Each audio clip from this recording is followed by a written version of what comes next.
Welcome, everyone, to the 58th Fireside Chat. That's 5 years and 202 days of Fireside Chat. Welcome, Tom and everyone. Thank you all for being here. And Bastian, would you please go ahead with your question first? Yes, absolutely. I'm getting a little bit starstruck. It's been a while. Dear Tom, I'd like to know if you know of some way to deal with the big emotional build-up. Because recently I realized that I've been walking around with a lot of sadness for many years without really knowing. It's been coming out every now and again, but only recently have I realized where it's coming from, or one of the places that it's coming from. But it doesn't really seem to make sense that it's all from that single situation. I've been trying to use meditation to figure out where it's coming from, but it has seemed that I've been creating it more than finding it. I'm dealing with the emotions that come up a little bit at a time, but it seems like it's taking very long and I can't see an end to it. I hope you have some ideas of how to stay with the emotions, or some encouraging words or a way to do it. So the one source that you found that you're not quite satisfied that is the entire source. Yeah. What sort of thing is that? If it's personal, can you give me some general idea? Yeah. Being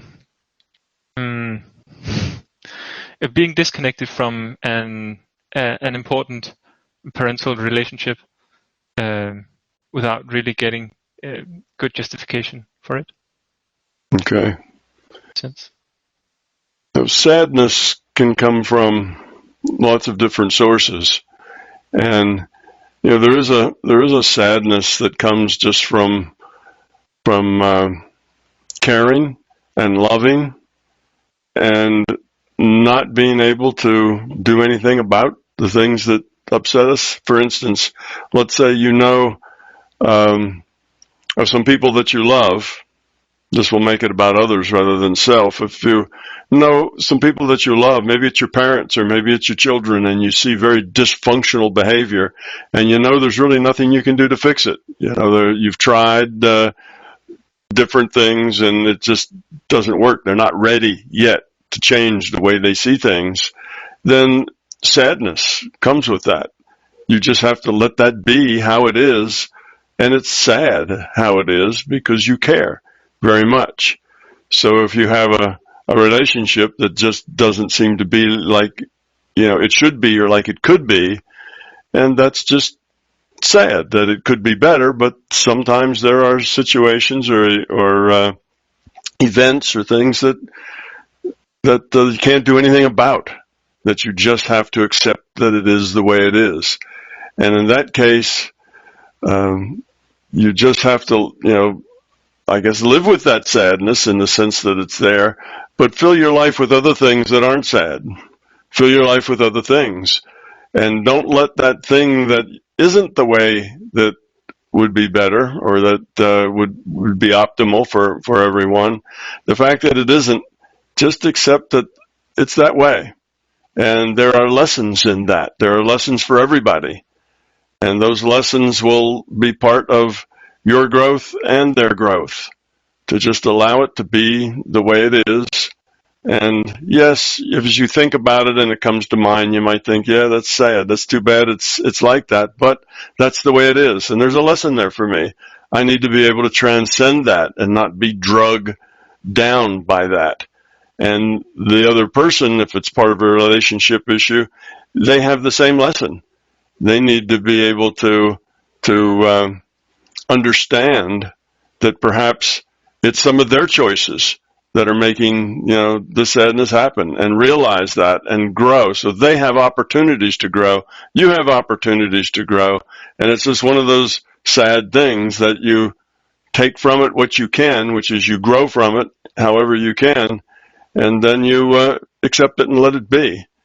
So it's not a thing that you're necessarily going to be able to turn into happiness or the way that would make you feel better, but you can learn to put it in its own perspective. It is what it is. Everybody's made their choices. This is what turns out. People are the way they are, and not get twisted up around, yeah, but if it were only different, if they weren't the way they were, if they didn't make those choices and then sit there and grind on that if, that's your ego. That's not just the sadness of love, that's the sadness of ego, that it's not the way I want it. And if it's not the way I want it, then I don't like it, and I'm unhappy about it being not the way I want it, and then that's ego. And you can let go of that. That would be another lesson, just to accept that it is the way it is, and everyone's made their choices and are how they are, and we just have to live with that, even though that's sad. So sadness doesn't have to have ego as its source. Sadness can be just out of love, but often ego is in there, and if it is, then that's a lesson and a challenge to be able to deal with that and accept it. So there's no easy answer for that. All the answers are hard answers when you have a sadness, but they are answers that you can grow to and that you can learn from and that you can eventually accept and not feel bad about it, not feel even so much sad about it, other than it is the way it is, and you need to move on, do other things, optimize it, make as much of it as you can perhaps, but maybe there's just limitations. But don't dwell on it. Yeah. That's a good advice always.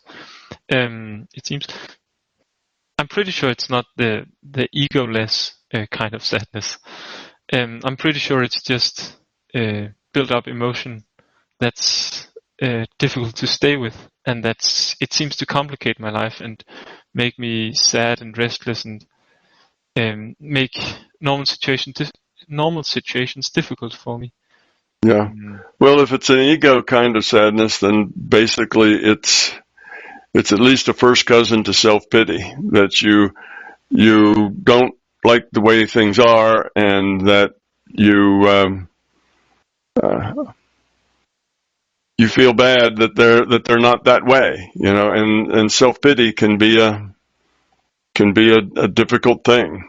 Often grieving, when people grieve for things, it's really a self-pity. You start to feel sorry for yourself, that I have this problem and I have to suffer this thing, and I have to deal with this, and it is dysfunctional the way it is, and that's terrible that I'm in this fix and that the people are the way they are, and that's feeling sorry for yourself because you have a tough thing to deal with. And that, of course, is not helpful at all. That will drag down everything else around you. So that's to be avoided. That's kind of the worst of all cases, of where you feel bad because you are in some unhappy situation. Why me? All that self-pity is very destructive of the rest of your life. If it's got that dimension to it, that would be one to work on very hard. Thank you so much. That was really helpful, I think.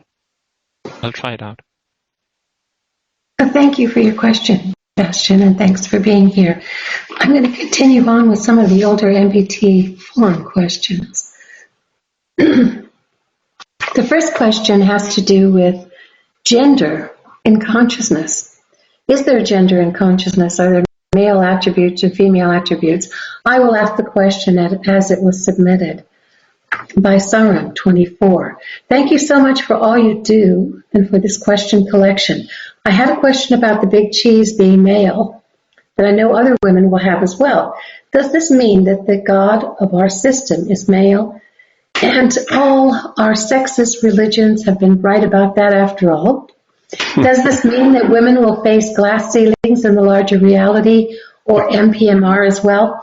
Was the previous big cheese male too? And how are we supposed to feel motivated or encouraged if our God, his pals, his representatives on earth, council of elders, etc., are all men? Where do female souls even fit in our system? I should probably add that I am asking this here because another woman raised this point on another section of your forum, but was criticized by some of the men on the forum. So I thought that if I wanted to get a real answer instead of being blamed, I should ask it on this thread. So we're glad that you did ask it. And I just want to fill in some of the listeners who aren't familiar with the term big cheese. This is just a construct of hierarchy in a system outside of our virtual reality. So, Tom, please go ahead. Well, the basic and most fundamental answer is that no, there is no gender. There is no gender beyond the avatar. You know, gender is part of the properties of us as avatars. We're male or female, in these bodies that we have. But once you get beyond the body, then there is no specific gender. But you do have consciousnesses, individuated some consciousness that identify themselves more as male or female.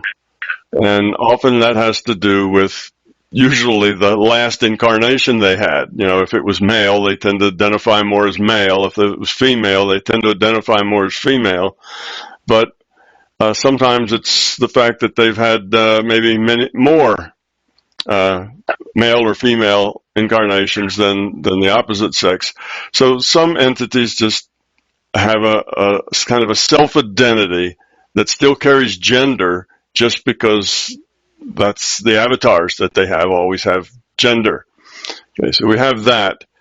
And then we have the fact that we interpret things based on how we see the picture. In other words, when I get information, I interpret that in terms of pattern matches that match my own experience space.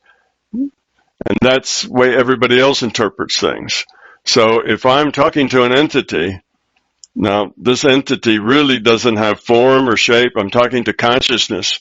It's not really extent. It's not really dressed and wearing clothes. All of that is what I add to it as I get the data and interpret it. If it's a person, then I'll interpret it as like a humanoid. Rather than a talking rock or a talking, chicken or something, I will interpret it as a humanoid because that's my pattern match for something that you talk to and carry on a conversation with. And if its characteristics tend to be more male-like or more feminine, more female-like, then I may then give it a male or female shape or appearance. But all of this is what I bring to it. It doesn't mean that that entity identifies that way. It just means that is my, it's just my pattern match, and how I describe this entity is what I bring to it. So you have all of that. That's really where the gender in the consciousness realm comes from. It comes from what the person receiving the information adds to it based on their experience, and what the consciousness might add to it based on their own experience and preferences. But in general, no, there's no gender at all outside of this PMR. The gender goes with our avatars. So I described the big cheese as male just because that was my own. I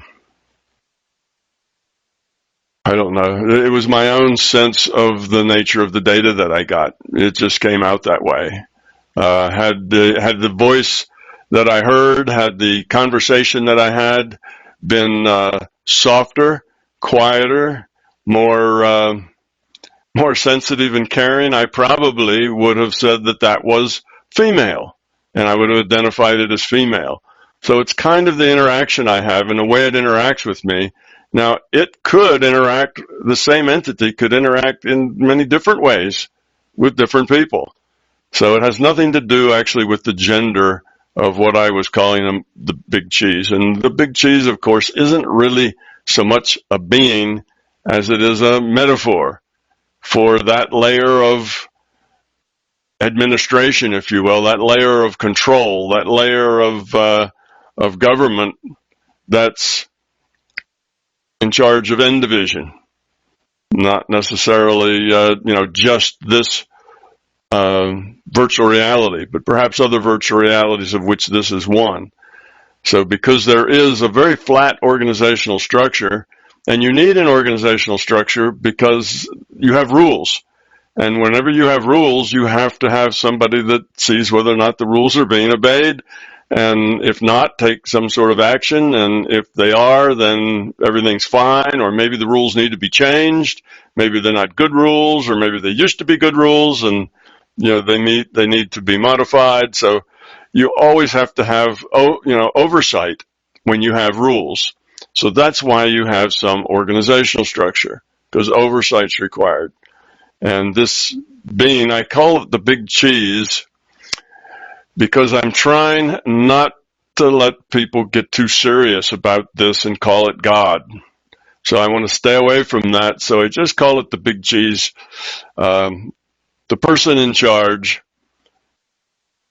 And the big cheese, to me, as I've interacted with it, and it's an entity that I have known and been aware of for a long time, and those interactions are more guy-like from my perspective. But it doesn't mean that the big cheese is a guy, or that he has interactions with anybody else that way. That may just be the way he interacts with me. So it may be his awareness of me and my attitudes and whatsoever that he comes across that way. But there's no gender specifically with the big cheese. This gets very awkward in books when you're writing, to write that the he/she and the her/him, and we have all these sexually connotation in the word of the he, the she, and I know some authors will do that. So everywhere that they will have a he or a she, they'll either put one or the other, or they'll randomly switch them around, or they'll put he/she, and all of that's kind of awkward. So I just tend to play it one way or the other. Sometimes I may say a he, sometimes I may say a she, but all of that is more or less kind of random. It's much easier than putting both down with him, hers, with slashes between them. I find it to be a very awkward way of writing. So part of it's just that. The language requires us to use gender, because we only have pronouns that are terms of he, she, and it, right? You can't, we don't have any language in terms of neuter people. Only males and females. It just goes with the language. So it comes out that way with the language, and it doesn't really mean much more than that. Thank you, Tom. I'll move on to the next question. This is from the MBT Forum Pipeman 84. I have a question about accidents, for instance, and these are true stories I read about in the papers, because you can always rely on that. A group of people are waiting for the bus. A speeding driver loses control of the car, hits the group. 3 out of 4, let's say, are killed. Another example, after a night out, a group of youngsters are in the car going home. The driver is either too tired or drunk, loses control of the car, hits an oncoming truck. All of them are dead. Now, if any one of the persons in cases like these had a bigger plan or a mission in this lifetime, can we assume that the LCS would have intervened so that they wouldn't have died? Uncertainty is very big in such accidents, and an intervention would not fall short of the side principle, I think. Well, it depends. In general, the LCS, the larger conscious system, likes to keep its hands off. It likes to let things happen and interactions happen as they do. It does not like interfering with our free will and the consequences of our free will, because that's how we learn. We make choices, we have consequences of those choices, we get to learn from those choices. So, in general, it wants to let us experience those consequences and doesn't butt in to try to make things better the way it wants it. So it doesn't really interfere unless it feels it needs to. In other words, unless there's a significant change in entropy that might result from this. So if there were someone who had a mission, a plan for their life, and it was something that was very important to the system, a person that the system had groomed for that spot and put in that, and is grooming to do certain kinds of things here in their lifetime, for one of those, then the system probably would have whispered in that person's ear, don't get in the car. Go home some other way. Take a bus, call a cab, but don't get in the car, or don't go to that party. It wouldn't be a good party to go to, or some other such thing. So the system might interfere in that way. Or the system might have one of these wrecks where the car rolls over and a lot of people die, but one person doesn't even get a scratch. They walk away unhurt. It could do something like that. So the system will interfere if it's kind of it feels like it has to. It feels like the overall system entropy is better served by its interference. But for the most part, that's not what happens. For the most part, the system just lets it work out on its own. Even if that means that there's a whole bunch of people partway through their life who did have plans to maybe meet other people or do things, but, well, they got in the car with a drunk driver and it was a bad choice. It rolls over and everybody's dead. Well, it's just like that. That plan doesn't work out. And that person now gets to start over. Well, that's not a terrible thing, like to be avoided at all costs. It seems like it from our perspective. Oh no, what a terrible waste. But from the perspective of the system, it's just one more lifetime. All right, that one got cut short. That potential didn't work out. But we get to try it again. So what it's done is it's cost some time. It hasn't really hurt the evolution of that particular entity, of that consciousness, because the consciousness is going to get back in and have another experience, and another one after that. So what it does, it just takes some time that was spent developing a particular avatar, and now it's got to start over. Well, this is not a time test. You get to have all the time between now and eternity to work on this. So the fact that you lose, some time inefficiently by being partway through and having to start over, well, that just is the way the cookie crumbles sometimes. It's not that big a deal from the bigger perspective viewpoint of the evolution of that individuated unit of consciousness. So the system just lets that happen. It's part of our existence. It's sometimes, things like that happen. Sometimes everything's going just fine and you have a lot of potential, and you catch a fatal disease or you're in an accident or something else. Well, you get to try again. So typically that's the way it works. It just works out the way it works out. Everybody makes choices. The guy who was drunk driver, he made choices to drink, then he made choices to drive. And the people who were just in the car, they made choices to get in the car with him, even though they maybe knew that he had been drinking, and maybe he was immature or something else, and they made choices. And everybody makes their choices, and the results of those choices play out. And maybe the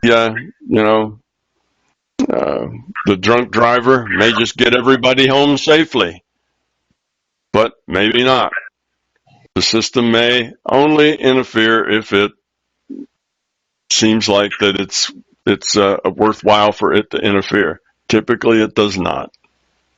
Thanks, Tom. This next question from MBT Forum has some of the elements of the former question.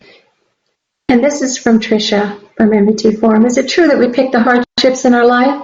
It's difficult for me to believe that someone would want to experience being raped and murdered. When I was a little girl, 6 years old, I used to play with my neighbor who was 8 years old. She left school early to take her dog home and never returned.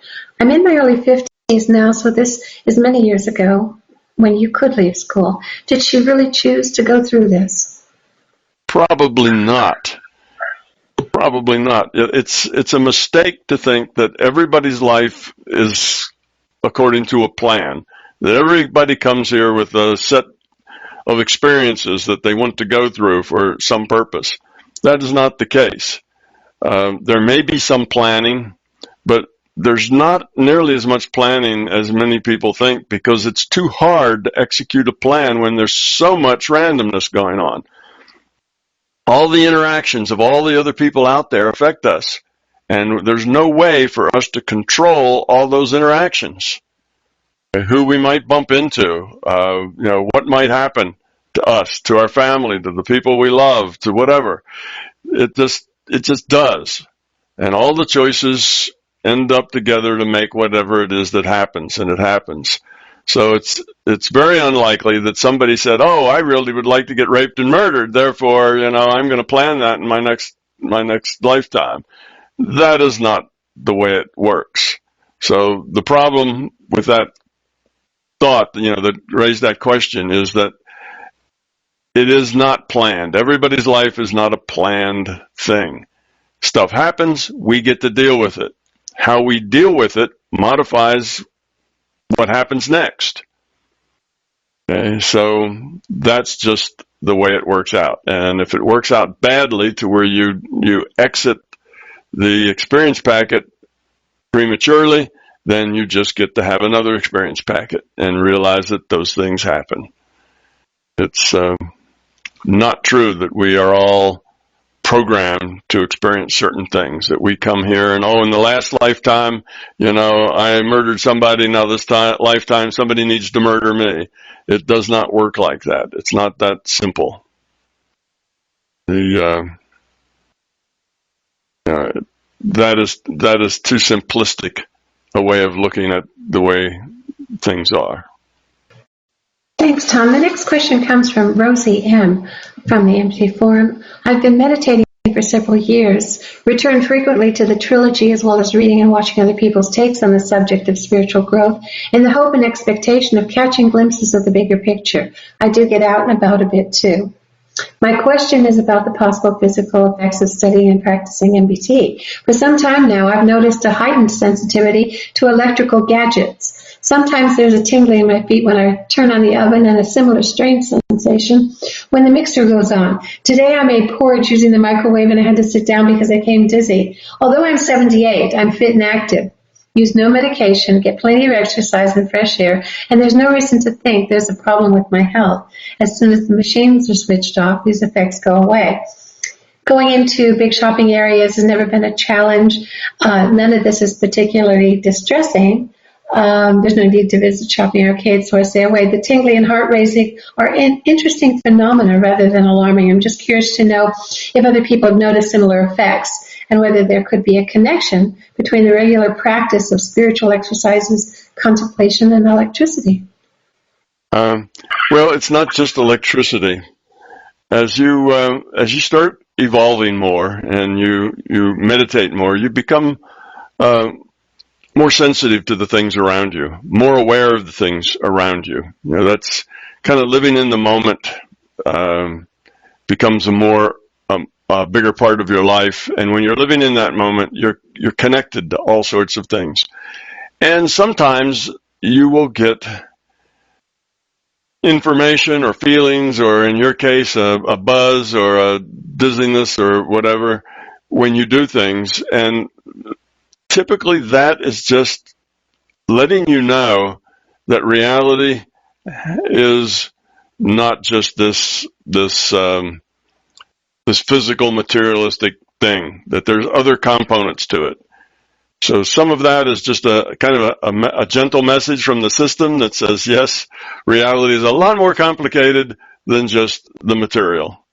That here you are and you do certain things and you turn on a mixer or something and you get a little buzz. Well, that's just there to show you that there's a connection between you and everything else. You are connected. You're connected to it all. And it's just a little reminder of that. So, yeah, those things happen, and they come and they go. And right now, if you're in a phase where that's happening a lot, probably in 6 months or a year, you'll go through other phases where it doesn't happen at all. So I just say, enjoy it. It doesn't bother you, then just find it amusing and find it fun that when you do these things, you're going to get that reaction. And it doesn't really mean anything in particular other than it's a statement. It's giving you a little firsthand information about the nature of reality being much greater than the physical. And because you've evolved to the point where you're aware of that, that's why it happens to you, because it's something that is meaningful to you. Thanks, Tom. Next question from the MBT forum is kind of sweet. It's about feeding dogs. This is from Pateria. My question concerns taking care of my dog. I'm vegetarian these days, but my little dog, of course, loves to have some meat in her diet. I try to feed her some leftovers and things like that, but I also prepare rice and meat and vegetable patties. I was wondering what Tom feeds his dogs. Are they completely vegetarian, and how do you deal with the issue? No, they're not completely vegetarian. They get one meal a day, and this is not how Tom feeds his dogs. This is how Pamela feeds her dogs. She's the one that does the special feeding. Now, every day they start their day with a breakfast that Pamela makes for them, and it will often have meat in it, sometimes raw, sometimes cooked. It'll often have an egg in it. It always has vegetables in it, all sorts of things. The dogs like an amazing array of things. They get peas and carrots and broccoli and cabbage and all sorts of things. They enjoy it. They eat every bite of it. And we also have a free feed of the dry kibble. Free feed means it's a big container that as they eat it, maybe it's like a 4-gallon or 5-gallon container, a real big container. And as they eat it, more drops out the bottom, into a little feeder. So they can eat that for months. And when the barrel gets empty, then I fill it back up again. And that's just there 24/7, all the time. That's why it's called a free feed. And they supplement what they get for breakfast with that during the day. So if they feel a little hungry, then they eat some of that kibble. And if they don't, they don't. And none of my dogs have ever been overweight. All of them stay real lean and real trim.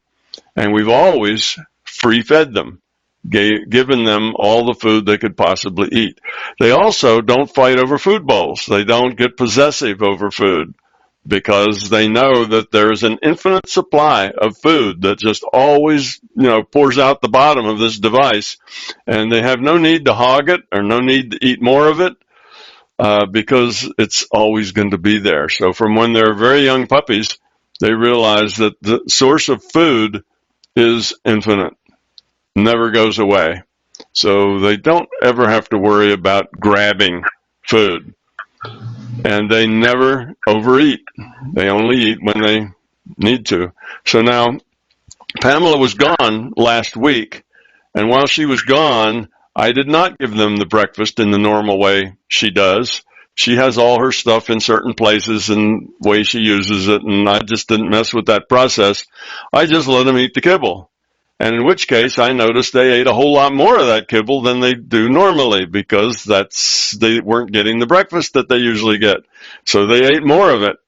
And then when she gives them breakfast, they eat less of it. So they regulate themselves. Now, the kibble we get tends to be no grain, and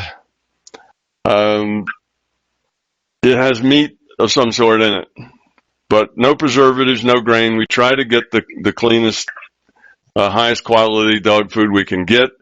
That means it's fairly expensive, but that's life, right? You try to feed your dogs what you think's most healthy for them, but how good it actually is for them, I don't know. It doesn't look all that appetizing. Little brown pellets of food that it's good for their teeth because the pellets are hard and they have to chew them, and that helps clean their teeth. So that's how I feed my dogs, or how Pamela feeds her dogs when she's here.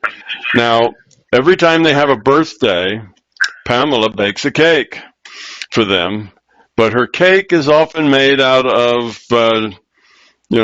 turkey, or sometimes hamburger or something like that. She bakes this cake and she puts candles on it. She does the whole thing, and she takes it down and gives them some special cuddles and hugging and attention, and then she makes all the other dogs stand back while the birthday dog gets to sit there and eat first. And then after that dog eats first and another minute or so goes by, then she cuts it into pieces and gives all the rest of the dogs some. So that happens every time one of our dogs has a birthday. They get a birthday cake with candles. I don't think she sings happy birthday song to them, but who knows? She may do that too. Mostly I'm there in attendance as well. We're both there, but sometimes I'm working. I'm doing email or someplace else when she does this, but typically that's a bigger event in the doggy's life. So they eat well. And yes, they need some meat in their diet because that's part of the way they grow up. They're carnivorous animals that meat is a fundamental part of their diet. So you have to give them the amount of protein that their body is looking for. And I'm more vegan than I am vegetarian, but humans can get by without meat very well. We don't. We're omnivores. We can eat all of those things, but for the first, I don't know, probably close to 200,000 years, we didn't, let's even say half of that. The first 100,000 years of our evolution, I suspect we didn't eat much meat. Maybe fish, but not much else, because we're just not very good at catching things. Almost everything else that runs around in the woods or out in the fields sees better, hears better, smells better, and runs faster than humans do. We're kind of the clunky avatar amongst animals. So it's hard for people to catch meat. They had to require tools for that. They needed spears and bows and arrows and knives to skin it with. And it wasn't until they had a lot of tool use and then fire to cook it. Well, that came quite a bit later, after humanoids first walked around. That kind of tool use didn't happen until a long time later. And as long as we were running around trying to grab things with our hands, I don't think we ate a whole lot of meat. Perhaps we found ways to trap fish in little ponds after the tide goes down, that sort of thing. But our bodies evolved to be able to live without meat and have all the nutrients that we need to do that, unlike dogs or wolves, which is the stock that dogs come from. Meat was always a part of their diet because they were fast enough and had good enough sense of smell and sight that they could catch their food much better than us. So that's the difference. Yes, dogs need to have that meat. It's part of their physical system. It's the way their avatar has evolved to work. All right, thanks, Tom, for that answer. The next question from the MBT forum is from Ash O. Adopting MBT and its aspects into the education system. With the creation of CUSAC and the ongoing experimentation, are there any plans for creating a standardized course in MBT for use in educational settings?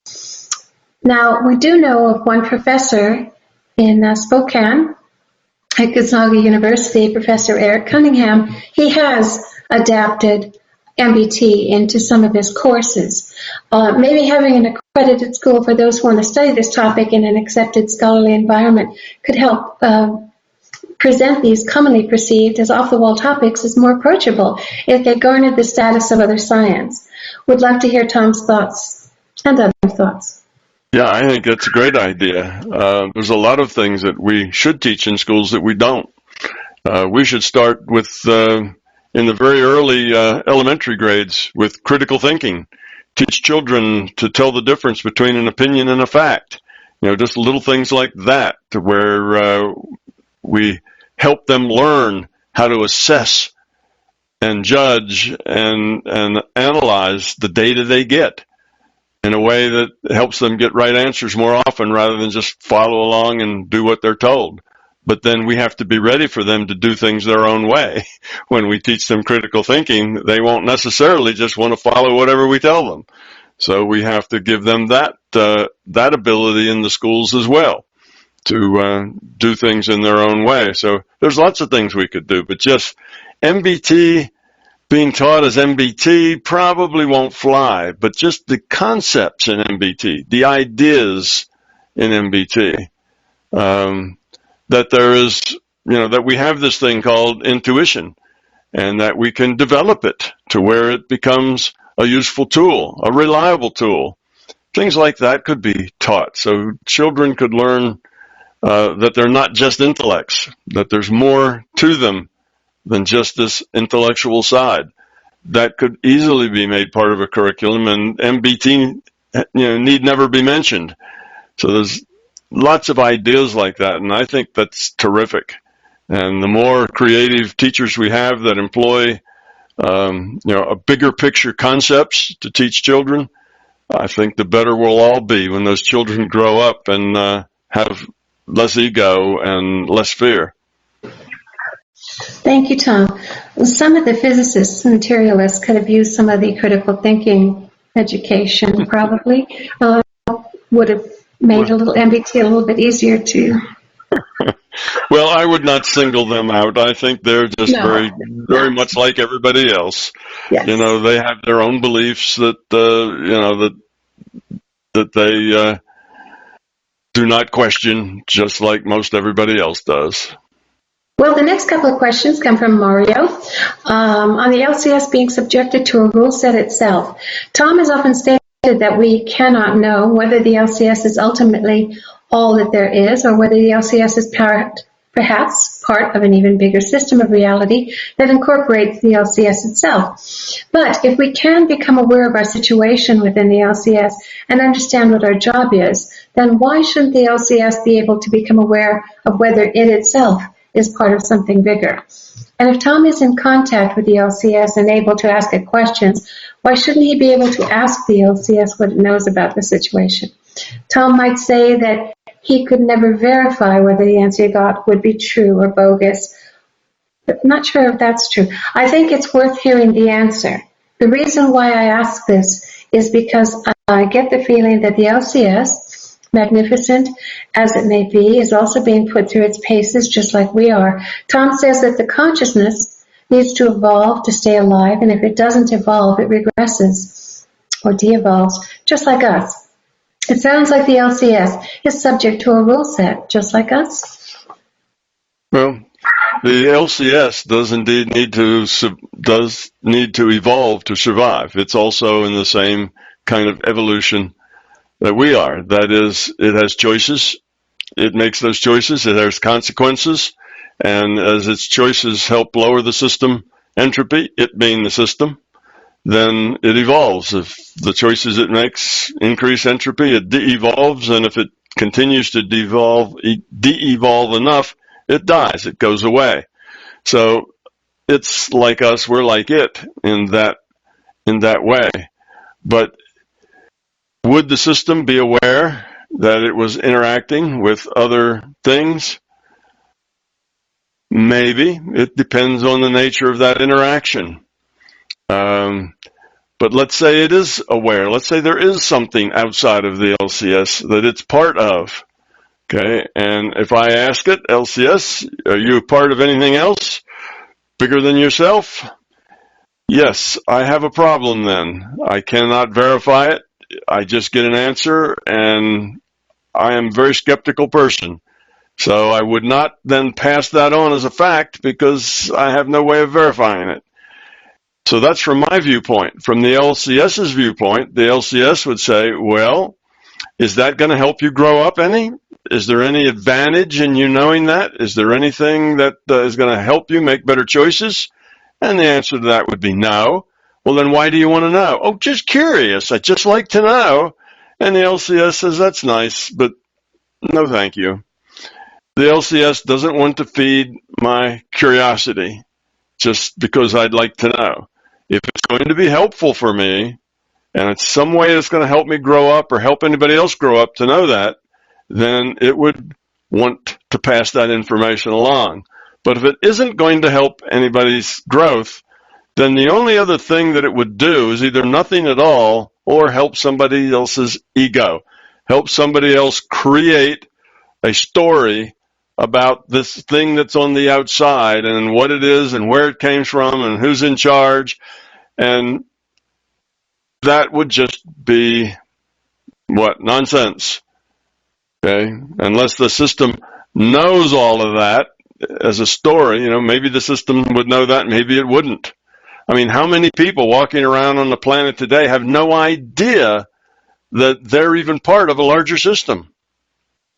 It's probably a very small number of humans that have some idea that they're part of a larger system, that our universe is part of a larger system.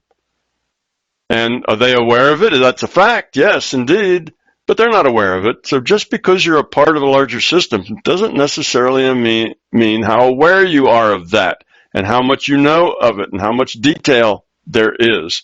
That depends on the super system, and it depends on the level of interaction with that super system.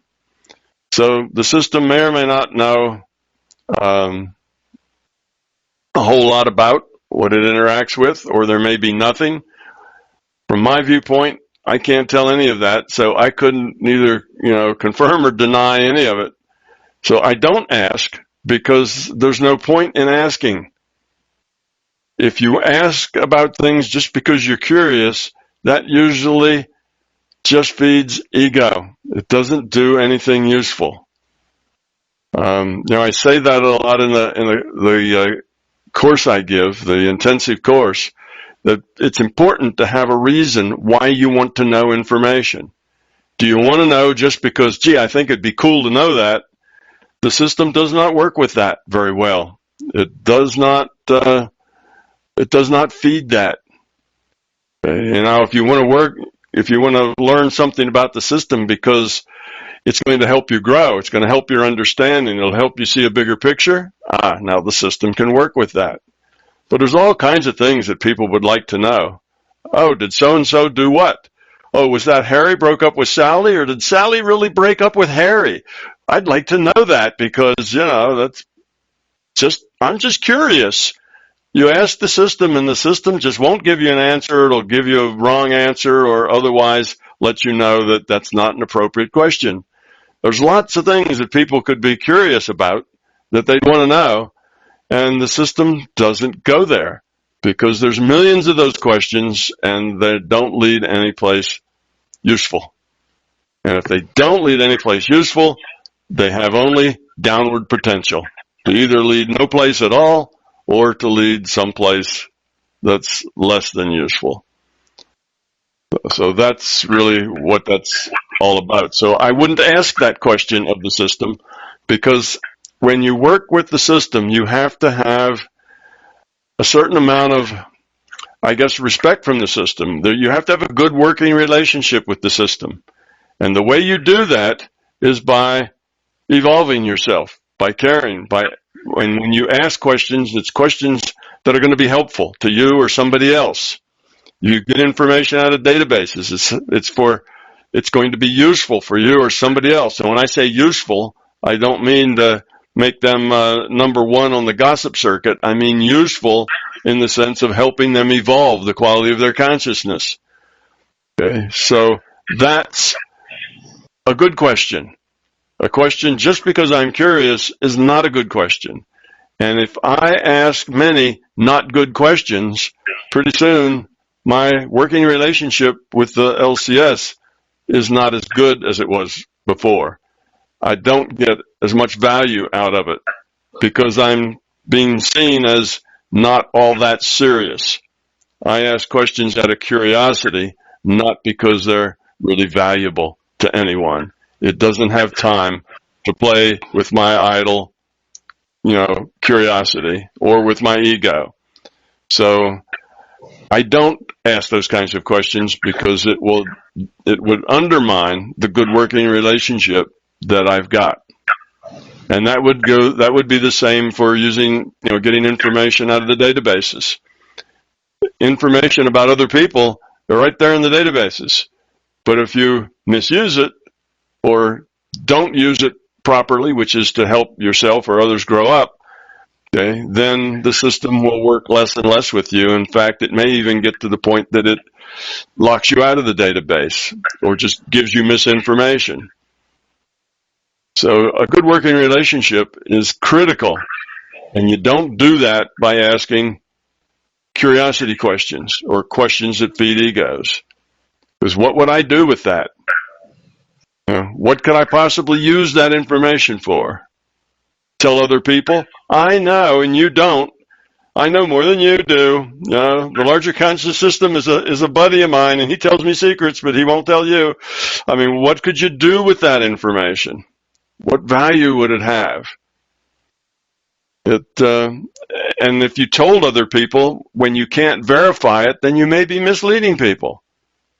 Remember, everything you get, all the information you get, could come from the LCS, it could come from some other individuated unit of consciousness, some other IUC, or it could come from yourself. Those are three different sources of the information that you get. And when you get information, it could be any one of those three or any mixture of those three, and there's no way to separate them. Those different sources don't come in different colors or different little tags on them to say what it is. So when you get information, it could be part coming from your own imagination, you're the source, or from some other IUOC, or from the larger conscious system. Three separate possibilities, and you'll never be able to separate those. With practice, you'll get better at separating them. With a lot of practice, you'll get pretty good at separating them, but you'll never be 100% sure. You'll never be, totally certain of what you get or where it comes from. There's always uncertainty about that, and there should be. That's what I mean when I say always stay skeptical. There should be very few things ever that get a 1 or a 0. A 1 that says, I'm sure of this absolutely. And those things are usually very small and trivial things. But the bigger it is, the more bigger picture it is, the more facets it has, the more it connects to other things. As things get more and more complicated, very seldom will you ever have a 1 or a 0. You'll always remain skeptical and always remain open-minded, live gracefully with uncertainty, and don't, be very careful of the relationship that you create with the larger consciousness system, because it will take you more or less seriously accordingly. Thank you, Tom. I guess it's human nature, and this is so throughout history, that humans question their existence. They ask questions, maybe make stories. If they don't get the answers they need, make stories around what they need to fit their circumstances. And we've seen a lot of evidence of that. Oh, people make up stories. They don't even know they're making up stories. When I teach people to remote view, one of the hardest things to teach people is not to make up a story. They will get some information. They'll get colors. They'll get shapes. They'll get a situation. And immediately the intellect will jump in on top of that and make up a story to make what they got make sense. You see, and it's not because they know they're doing it. The intellect just does that. It'll jump in and make up a story to fit. So they'll see a round circle and they'll see that it's, red. And they'll say, oh, it's an apple. Oh, it's a basketball. Oh, it's, a red dot. Oh, it's a traffic light. They can say all kinds of things, but as soon as they guess at what it actually is, they lose it. They're no longer in touch with the, with that part of them that really gets the data. They've jumped into the intellectual mode, and they've just ruined the connection they have, and it's almost certain they'll get a wrong answer. What they need to just report is, I saw something roundish and it was red. That's what they got. Turning it in, making a story behind it and guessing what it is a sure way of getting the wrong answer. So we make up stories, and we think the story is correct, because as soon as our intellect says, oh, it's probably an apple, well, then we see the stem and the little leaf and the apple tree. We see the whole thing, because we make that up to corroborate what our guess was. We make a guess, and then we create something to justify that guess. And then we report, oh, it was an apple. Yeah, I saw the tree, I saw the leaf on it, I saw the stem coming out. I even saw it being sliced open and made into little slices, and I ate some, and it was delicious. When really all they got was it was roundish and it was red. And all the rest of it is what they bring to the table. You see? Well, you don't know that it's you bringing it to the table. And many people, as they get data out of the databases, as they talk to dead people, as they, talk to their dogs and cats, and they're getting stories and they're getting information, it's very difficult. It takes a lot of practice to learn to not add data to it. It's just like you say, it's kind of a normal thing, a natural thing, that we make guesses and then we build stories around those guesses. That's the way we work. It's the way our intellect works. And we don't even know we're doing it. So, yes, always stay skeptical. All right, Tom, the next question from Mario is on Hindu teachings on spiritual development. Years ago, I used to attend lectures and meditation sessions at the Hindu ashram. I also read some of their publications in which they frequently advocated semen retention for males. This view was not for moral reasons, but I believe because for Hindus, wasting sexual energy prevents spiritual development. I was wondering whether MBT has a view on this topic. Yes, I suppose MBT does have a view on that topic, and that's that none of that really makes much difference. It's not like it's a zero-sum game. If you do other things besides, meditate, that doesn't mean you're just distracting from your meditation. You can put too much of your time in meditation and become unbalanced. So you're a human being. You have a sexual component to you being a human being, and you need to explore and interact with and express that sexuality just because it's a part of who you are. And it's that, you're not wasting something in sexuality that needs to be saved for spirituality. That's a tool, perhaps, a metaphor, that if you believe it, it may work that way for you, because you'll say, oh, okay, I've become a monk now, I don't have a sexual life anymore, so I've got all this extra energy for spiritual stuff, and then you go into your spiritual stuff. Well, that's just a tool to get you focused. But it doesn't necessarily have to be that way. It's, it can be that way. You can make those kinds of associations in your mind, but they're not fundamental, I guess is what I'm getting at.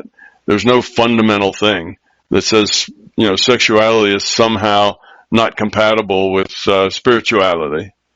That's not the case.